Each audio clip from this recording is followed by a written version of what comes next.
We started gathering up the books, and suddenly he was very close. Close enough to reach out and touch. But no, that was just a crazy impulse, the sort of self-destructive nonsense that floats through your brain like a dare. It was just the shock of seeing him out of the blue like this, someone who for years had only existed in memory and in dreams, who had become almost a ghost, was now kneeling on a bookshop carpet opposite me. 17 years older than when I'd last seen him and perfectly real. No wonder I didn't quite know what to do with myself.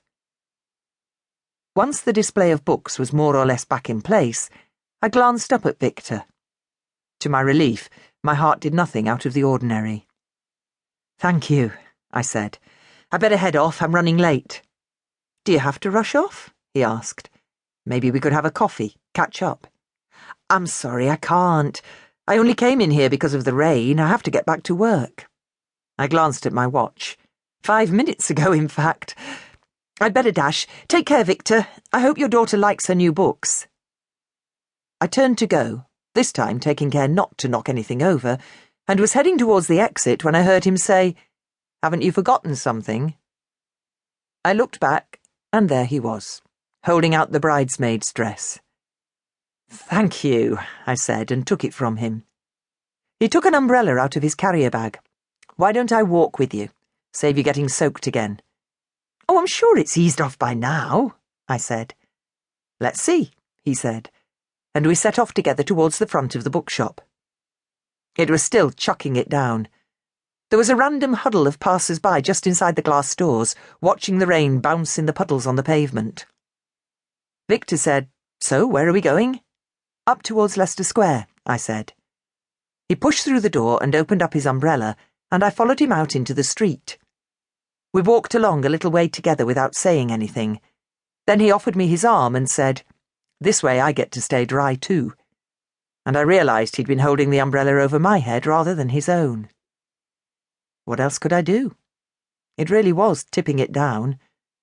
I took his arm, and there we were, strolling up the Charing Cross Road for all the world to see, as if we were still lovers, or friends at least. It felt good, though. That was the thing.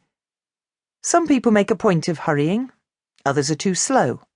Some are too short or too tall, and you bump along and can't ever get in sync. But we walked along more or less in time, with no jolting or jarring or pulling or nudging. We had always been like that, right up until I left him at the airport in Los Angeles and flew back to start my final year at Oxford. When I next saw him after that, he had been dancing with somebody else.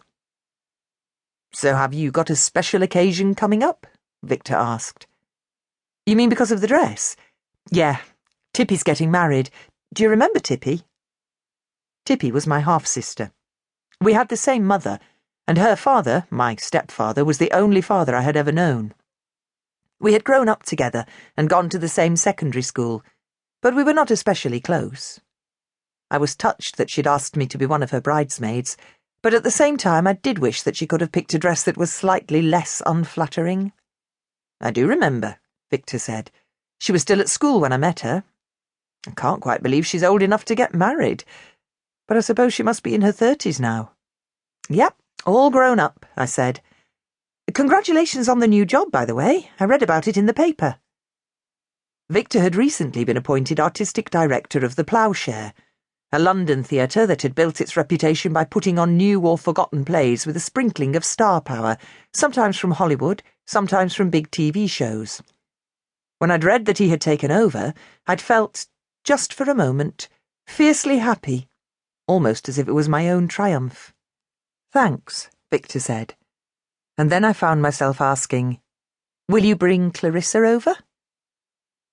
Clarissa Hayes. She had always been the star draw in our little group of friends, or clique, as an outsider might have called it. And now she was properly famous, recognised around the world, an A-lister, a household name. All I had to do was to take the escalator past the moving adverts on the tube, or turn on the TV late at night, and there she was. Blonde, red-haired, or sometimes brunette, her accent usually, but not invariably, American, dressed in a maid's uniform or a rubber catsuit or an antebellum crinoline, but still unmistakable.